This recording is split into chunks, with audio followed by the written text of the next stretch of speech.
Bonjour, vous êtes dans le Lot-et-Garonne, sur le canton de Cancon et plus précisément sur la commune de Moulinet. Donc, nous sommes producteurs de pruneaux et de noisettes. Et là vous êtes au milieu d'un verger de noisetiers. Donc on travaille en agriculture raisonnée depuis plus de 20 ans. Je me suis installé en 1990. Ma femme s'est installée dans les années 2000.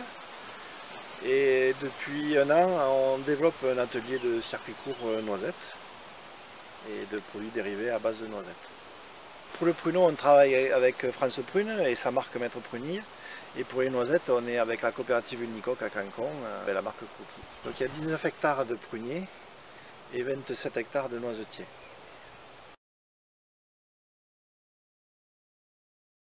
Alors dans les années 1990, juste après mon installation, je suis rentré au CETA de Guyenne avec mon technicien de l'époque. Parce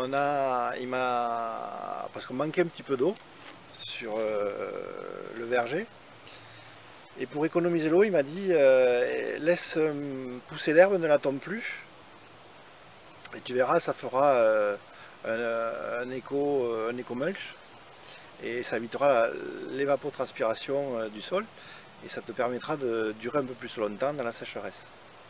Alors j'ai commencé par faire un petit essai. Et puis effectivement, on s'est aperçu, arrivé au 15 août, que l'endroit où on tondait régulièrement, notre sol était très fendu et qui souffrait de la sécheresse. Et où on avait laissé le couvert entier, on avait un sol qui n'était pas du tout fendu. Donc ça nous a mené à réfléchir sur nos pratiques. Et en fait, ce qu'on pensait être bien n'était pas forcément le plus adapté et le mieux. D'autant plus que la solution qui nous faisait économiser de l'eau, nous faisait économiser aussi du gasoil, de la main d'œuvre et nous économiser notre mécanisation. Donc on pouvait réduire nos coûts de production par des systèmes qui respectaient beaucoup mieux la nature. Aujourd'hui, dans les vergers de pruniers, on n'intervient plus avec de broyeurs ni de fauchage. On laisse pousser l'herbe, on la roule. Alors en fait, au départ il y avait beaucoup de graminées, enfin c'était quasiment que des graminées. Et du fait de ne plus tondre, on a eu beaucoup de dicotes, de légumineuses qui sont arrivées et qui nous apportent une biodiversité qui nous aide dans nos vergers et qui est en plus beaucoup plus jolie à l'œil.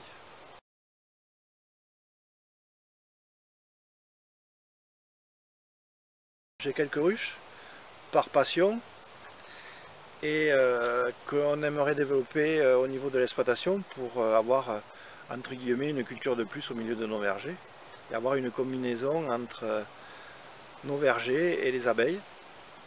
Alors pour plusieurs raisons. La première, c'est que dans nos vergers on a besoin de pollinisateurs. La seconde, ça serait de faire du miel qu'on pourrait écouler par le circuit court. Et le tout ferait qu'on ait des couverts végétaux qui nous permettraient d'améliorer nos structures de sol et apporteraient quelque chose en plus à nos vergers.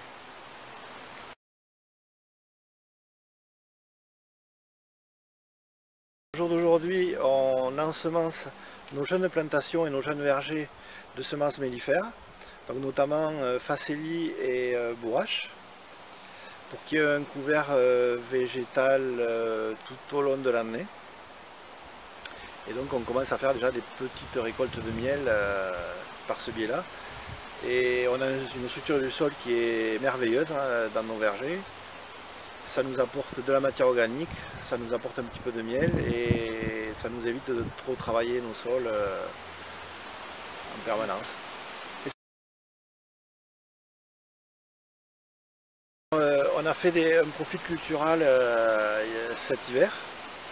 Et on s'est aperçu dans nos jeunes vergers que le système racinaire passait sous l'enherbement et on exploitait beaucoup plus de surface du sol, de volume de sol plutôt, que dans un système où l'herbe est régulièrement tendue, notamment grâce, je pense, aux dicotes et aux légumineuses qui ont des racines beaucoup plus profondes que des graminées qu'on tond régulièrement. Et ce qui fait que les racines des vergers passent là-dessous et permet d'exploiter un volume beaucoup plus important. Un verger de prunier, c'est une technique qui m'intéresserait de supprimer tout ce qui est désherbage. Et on va sûrement mettre une dicotylédone ou une légumineuse sur le rang pour ne plus avoir à entretenir le rang et avoir tous les avantages que peut apporter ce style d'herbe. Alors en verger de prunier, on ne fait plus d'insecticides. Ou alors vraiment, quand on fait un insecticide, c'est sur des points, sur des arbres bien particuliers où on peut avoir quelques pucerons au printemps, mais on ne fait plus d'insecticides systématiquement. On peut juger que sur le résultat, et a priori ça nous apporte quelque chose. Dans nos vergers de noisetiers, on a une couche d'humus qui est assez impressionnante. Jusqu'à maintenant, on ne sait pas trop comment l'utiliser, mais on a l'objectif de réduire toute la partie fertilisation chimique et d'avoir un système qui s'autosuffirait tout seul.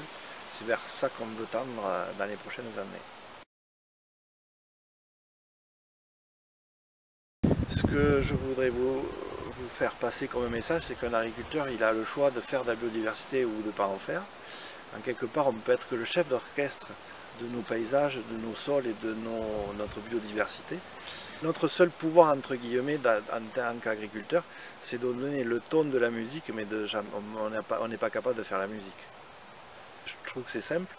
C'est d'abord beaucoup de beauté à l'œil, c'est de la passion, et en fait c'est à quelque part de ne pas aimer trop travailler et de laisser faire la nature. Voilà.